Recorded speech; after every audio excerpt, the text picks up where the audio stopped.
अस्सलाम वालेकुम students. Theorem की जो स्टेटमेंट है वो ऐसे है। Any point on the right by sector of A line segment is equidistant from its and points. Let's start the theorem.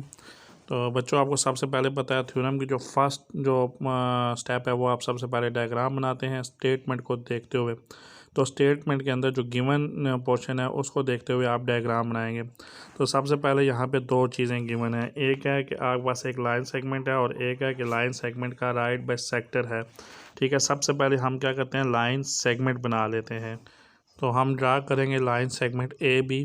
तो आपको बच्चों एक बात का पता होना चाहिए, जो लाइन सेगमेंट होता है उसके एंड पॉइंट्स जो होते हैं वो फिक्स होते हैं, यानी आपने इसके एंड पॉइंट्स के ऊपर आपने एरो हेड नहीं बनाना। तो लाइन सेगमेंट को आप जो नाम देंगे वो देंगे ए बी का, जैसा कि बुक में दिया गया है। तो अब बच्चों हम जो है एक राइट बाइसेक्टर ड्रा करेंगे लाइन सेगमेंट ए बी के ऊपर, और राइट बाइसेक्टर का नेम जो देंगे वो देंगे एल एम, जैसा कि बुक में दिया गया है। अच्छा बच्चों, आपको पता होना चाहिए जो राइट बाइसेक्टर होता है वो लाइन सेगमेंट के ऊपर 90 के एंगल के ऊपर से इंटरसेक्ट करेगा। ठीक है, और लाइन को बिल्कुल दरमियान से टच करेगा, इसी को बाइसेक्ट कहते हैं। बाइसेक्ट का मतलब यही होता है कि किसी चीज़ को दो हिस्सों में डिवाइड कर देना। तो इस तरह जो हम लाइन सेगमेंट ए का जो पॉइंट ऑफ बाइसेक्शन या इंटरसेक्शन पॉइंट है उसको हम कहेंगे, नाम दे देंगे सी का। ठीक है, तो यहाँ पे जो सी हो जाएगा वो ए बी लाइन सेगमेंट का मिड पॉइंट हो जाएगा, क्योंकि जो राइट बाइसेक्टर ने लाइन सेगमेंट ए बी को बाइसेक्ट किया है, यानी दरमियान में से जाके इंटरसेक्ट किया है। तो वो जो इंटरसेक्शन पॉइंट है उसको नाम हम दे देंगे सी का। तो स्टूडेंट्स, अब हम इसका जो थ्योरम का जो फर्स्ट पोर्शन है गिवन उसको लिख लेते हैं। हम इस तरह लिख सकते हैं, a line L M intersect the line segment A B at the point C such that L M perpendicular to A B and A C congruent to B C where P is a point on L M. तो student, इसके बाद जो theorem का next portion है वो है to prove का। उसके लिए हम क्या करेंगे कि राइट बाइसेक्टर के ऊपर एक पॉइंट लेंगे जिसका नेम हम देंगे पॉइंट पी।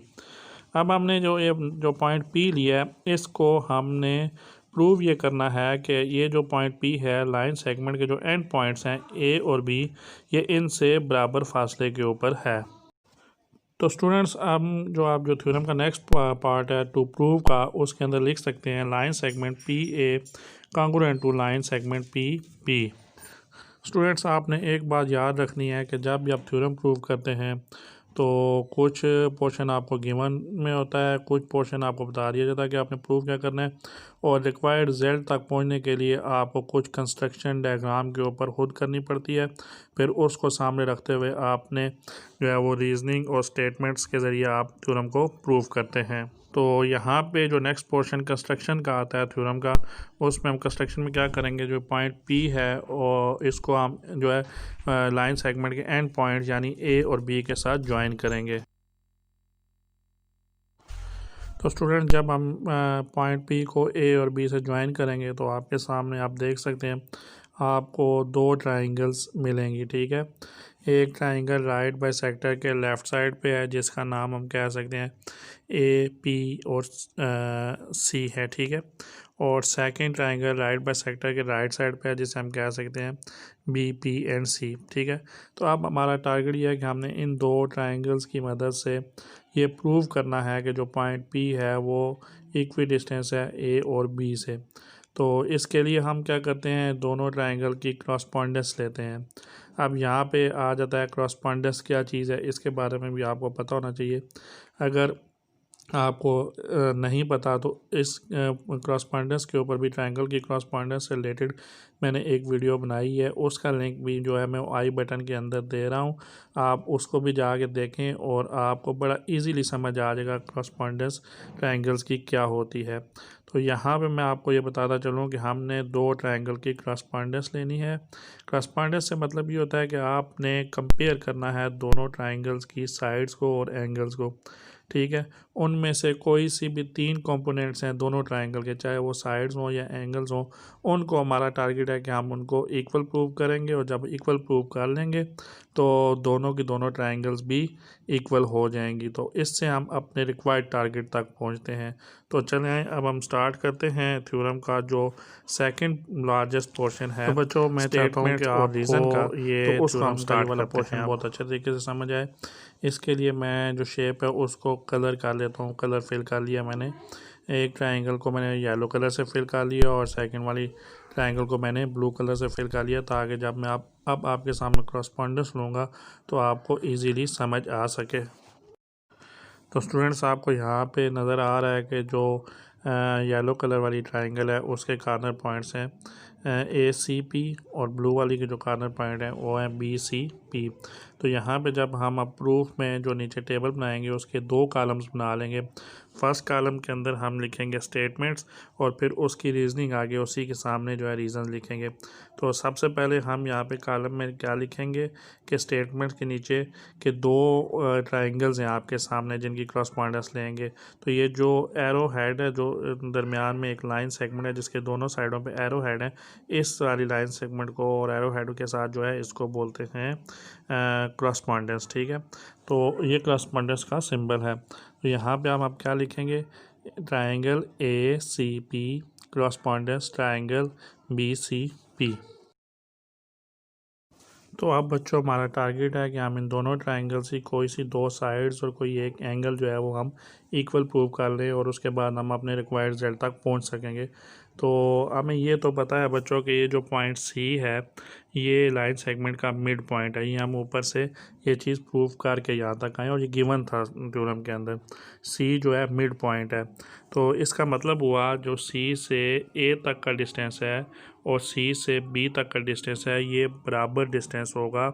यानी ये दोनों ट्रायंगल में ये वाली जो इनकी जो बेसिस हैं ये इक्वल होंगी। इसको हम बेस भी कहते हैं। C से A तक जो है वो येलो कलर वाली ट्रायंगल की बेस हो जाएगी, और C से B तक जो है वो ब्लू कलर वाली ट्रायंगल की बेस हो जाएगी। तो हम ये कह सकते हैं दोनों ट्रायंगल में ये जो बेसिस हैं ये क्रॉसपॉन्डिंग साइड्स हैं ये इक्वल हैं। क्यों इक्वल हैं? क्योंकि C मिड पॉइंट है।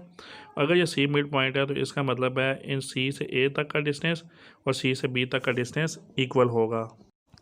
तो बच्चों हम यहाँ पे स्टेटमेंट्स में लिखेंगे AC लाइन सेगमेंट इक्वल है या कॉन्ग्रुएंट है लाइन सेगमेंट BC के, और रीजनिंग के आगे लिखेंगे रीजंस में कि ये गिवन था। इसके आगे क्या लिखेंगे? गिवन। ये पोर्शन हमें स्टेटमेंट के अंदर गिवन था। जो C है वो है मिड पॉइंट है, यानी वो बाइसेक्ट कर रहा था। ये चीज़ हमें बता दी गई थी। तो यहाँ पे रीज़न में हम ये चीज़ लिखें कि अब ये क्या है, गिवन है। ठीक है, इसके अलावा हमें एक और बात भी पता है कि ये जो जहाँ पे मैंने ये एरो हेड दिए हुए हैं ये दोनों एंगल 90 डिग्री के हैं। क्यों 90 डिग्री के हैं? क्योंकि हमें ये भी बता दिया गया था स्टेटमेंट के अंदर से, ये जो लाइन सेगमेंट है ये लाइन है ये राइट बाइसेक्टर है। अगर ये राइट बाइसेक्टर है तो इसका मतलब है ये लाइन सेगमेंट को 90 के एंगल पर कट करेगी। तो इन दोनों ट्राइंगल का ये वाला एंगल 90 डिग्री का होगा। तो आप बच्चों आप जो इस स्टेप के लिए स्टेटमेंट में लिखेंगे वो ऐसे लिखेंगे, एंगल ACP कॉन्ग्रुएंट है एंगल BCP। और रीजंस में इसी के सामने रीजंस के नीचे लिखेंगे रीजंस वाले कॉलम में ये गिवन है, given PC perpendicular AB so that each angle in right angle triangle इस C और वो 90 डिग्री का इज़ इक्वल टू 90 डिग्री। तो ये बात मैं पहले ही एक्सप्लेन कर चुका हूँ उर्दू में। तो इसके बाद जो नेक्स्ट पोर्शन है वो अच्छा यहाँ तक बच्चों आप दोनों ट्रायंगल में 2 चीज़ें प्रूव कर चुके हैं। दोनों ट्रायंगल की एक क्रॉसपॉन्डिंग साइड आप इक्वल प्रूव कर चुके हैं और दोनों ट्रायंगल का एक क्रॉसपॉन्डिंग एंगल प्रूव कर चुके हैं। अब हमने इसके अलावा एक कोई चीज़ और प्रूव करनी है, और उसके बाद हम कह सकते हैं दोनों ट्रायंगल्स ही जो है वो कॉन्ग्रुएंट हैं। अच्छा, तो बच्चों आप यहाँ पे एक और बात भी आप देखेंगे, ये जहाँ पे अब मैंने एरो हेड लगाया है ब्लिंक कर रहा है, ये वाला जो साइड है जो दोनों ट्रायंगल की कॉमन साइड है। ठीक है, ये जो साइड है पी से लेकर सी तक की ये आपकी येलो साइड में येलो वाली ट्रायंगल की भी है और ब्लू वाली ट्रायंगल, यानी दोनों ट्रायंगल्स की कॉमन साइड है। ठीक है, अगर ये दोनों ट्रायंगल की कॉमन साइड है तो इसकी लेंथ दोनों ट्रायंगल्स के लिए सेम हो जाएगी। जब हम इसको येलो वाली ट्रायंगल के लिए देखेंगे तो इसकी लेंथ भी वही होगी, और जब हम ब्लू कलर वाली ट्रायंगल की देखेंगे तो उसके लिए भी लेंथ सेम हो जाएगी। यानी अब हम स्टेटमेंट में लिखेंगे कि पी सी कॉन्ग्रुएंट है पी सी, यानी फर्स्ट वाला पी सी फर्स्ट ट्रायंगल के लिए और सेकंड वाला पी सी सेकेंड ट्रायंगल के लिए। तो इसके सामने रीजनिंग में लिखेंगे कि ये कॉमन है दोनों ट्रायंगल्स के लिए, इसलिए हमने इसकी रीज़न में क्या लिखना है, कॉमन लिखना है। ये जो साइड है दोनों ट्रायंगल के लिए कॉन्ग्रुएंट हो चुकी है। ठीक है, तो इस तरह यहाँ पे हम अब कह सकते हैं कि हमने दोनों ट्रायंगल्स के अंदर इनकी दो साइड्स को और एक एंगल को आपने इक्वल यानी कॉन्ग्रुएंट प्रूव कर दिया है। तो अब हम यहाँ पे लिख सकते हैं स्टेटमेंट्स में triangle A C P congruent है ट्रायंगल बी सी पी के। उसके सामने रीजनिंग में लिखेंगे S A S postulate. S A S से मुराद यानी साइड एंगल साइड पोस्टुलेट है। तो साइड एंगल साइड में दो जगह पे एस चूज हो रहा है, यानी दो साइड्स और उनके दरमियान वाला एंगल, ये दोनों आपके कॉन्ग्रुएंट हो गए। क्यों कॉन्ग्रुएंट है हम प्रूव कर चुके हैं। तो इसके बाद इस पोस्टुलेट की बुनियाद में हम कह सकते हैं, क्योंकि आप तीन कंपोनेंट आप प्रूव कर चुके हैं दोनों ट्रायंगल के, तो हम कह सकते हैं पूरी की पूरी ट्रायंगल्स ही जो है वो कॉन्ग्रुएंट है। ठीक है, तो स्टूडेंट्स हम ये प्रूव कर चुके हैं कि दोनों ट्रायंगल्स ही सेम है, कॉन्ग्रुएंट है यानी इक्वल है। तो इसका मतलब होगा कि इनकी जो ये दो साइडें रह गई हैं जो कि डॉट्स में लगी हुई हैं, जिनको अब मैं एरो ऐड के साथ ब्लिंक भी करवा रहा हूँ, ये वाली दोनों साइड्स भी दोनों ट्रायंगल की इक्वल होंगी। क्योंकि दोनों ट्रायंगल्स ही इक्वल हैं तो इनकी करस्पॉन्डिंग साइड यही दो साइड बच गई हैं, तो इसका मतलब है ये भी इक्वल हैं। तो अगर ये इक्वल हैं तो हम यहाँ पे आप नीचे स्टेटमेंट में लिख सकते हैं कि पी ए जो है वो पी ए कॉन्ग्रुएंट है पी बी के। तो इसके आगे हमने रीज़न लिख दी है, क्योंकि बोथ ट्रायंगल्स ही जो हैं वो इक्वल हैं और इनकी करस्पॉन्डिंग साइड्स भी इक्वल होंगी। तो इस तरह अब इससे हम क्या रिजल्ट निकाल सकते हैं, यानी पी ए का जो लेंथ है यानी डिस्टेंस है वो इक्वल हो जाएगा पी से बी तक के डिस्टेंस के। तो यही चीज़ हमारी रिक्वायर्ड थी, ये हमने प्रूव करना था, हम कर चुके। तो आपने थ्योरम को एक दफ़ा देखा, अब आप इसको प्रैक्टिस करें, अच्छे तरीके से प्रैक्टिस करें।